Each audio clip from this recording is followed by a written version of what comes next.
portefeuille à l'État. Aza ndenge na lobiawa, ni conseiller municipal, ni bourgmestre, ni député provincial, ni mandataire, ni député national, ni ministre, ni PCA. Mais azali compatriote congolais lokola nga na yo. Yo mtoza na ba immeuble belé. Yo mtoza na ba bozu belé. Mais on sepelaka na yo ya kopanza ngo na ba boîte de nuit. On sepelaka kopanza ngo na ba bar, ba benga o mo preso, ba benga o président. Mais voilà ce monsieur à travers sa fondation FOMAS. Président Willy Mouchetou pour les intimes de Babenga Kaye. Ya Willy Nenga Dizaka a organisé Kibongo. Raconte mon kona ba maman. Na koloba ya ba district bazaki représenté moi mingi, particulièrement ya Moamba. Et si kani ya solana bango ba maman comportement ni nesengeli bozala nango na moment oyo situation toza kolekisa na est de la République. Deuxièmement ko solana bango na maimatali moi na bango to journée na bango ya droit des femmes. Atali saki na bango ba droit na bino basi et sengeli boye bakayango ezali nini. Et au finish le kola un compatriote congolais alinga kokabola toujours na ba faible. Ayebi ke ba maman bazangi maputa te mais ali symbole o biso ba Afrika ba africaine to yebi ke mois de mars et sengeli ba maman na biso bazalaka na mois liputa et sala kelo mois malamu ba cadeau pe zanga kité mois enveloppe pe ya malamu ezanga kité na cadre de la fondation FOMAS à tous les spectateurs. Bravo naye honorable Willy Mouchetou et je pense que tozo aussi lisa na reportage naye ngai nabino tokutani bongo à la prochaine avec d'autres questions d'actualité et na aussi ça na kopé sambote na compatriote congolais moko alobinde ko Moïse Mboui en tout cas ces derniers temps chez moi à la maison chez nous à la famille bisika tokendaka moi pause après boulot konezali wapi ezali en direct à Paris LC madame Chloé Komo autrement appelée Kardasha oyo andimi abi partout bisika kozala et sengeli ko tchaka télévision pour na ba compatriotes congolais au bazali ba vrai congolais vivant na diaspora balandaka télévision na bangoma solo ya Congo. Merci pour ça, merci pour na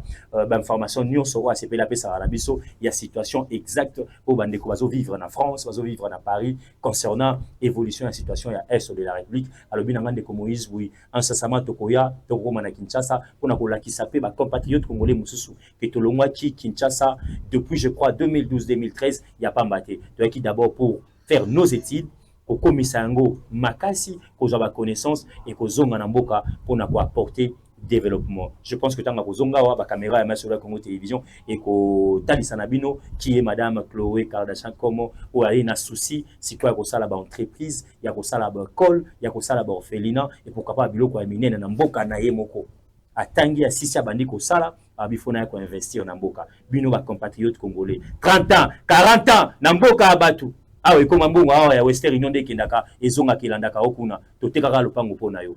Mais en retour au pesa bisoni.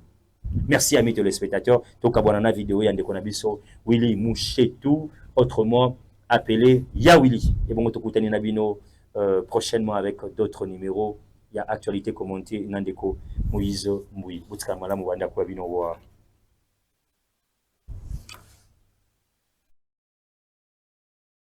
Fondation Maturité pour Action Sociale et Humanitaire FOMAS na beaucoup sur Kumba Makaipa na Yemoko l'infatigable l'inégalable l'indéboulonnable mwana ba maman le président Willy Batous Mukileng kaka ndenge boyebe ndima kotombola lokumba ba maman surtout le mois de mars où est la journée internationale des droits des femmes et sangaki ba maman na mobange rencontre mokola dimanche 9 mars 2025 oyo autour le président Willy Batous ezalaki na ambiance akosakana te et sengeli ba été le président Willy Batous mwana pa ya ba maman ayaki na message avait à conscience pa ya ba maman pe à compassionner à Fondation FOMAS ba maman est mboka Congo bazali victime ba viol pe makambo mabe ebele na ba mama na terre bango toujours lisanga bolingo soki bolingo ezali nzamba kozala soki kimia ezali nzamba ya kozala omoni soki tolingani toko évoluer dans l'ensemble lisapi moko et sokolaka elongité to continuer à côté à bolingo et puis to pesa ka métier par métier tozali na ba métier belé ba formation to sala kana kati na biso awa kati yango to bengi ba mama muso bazali ko traîner ba pa na bandaku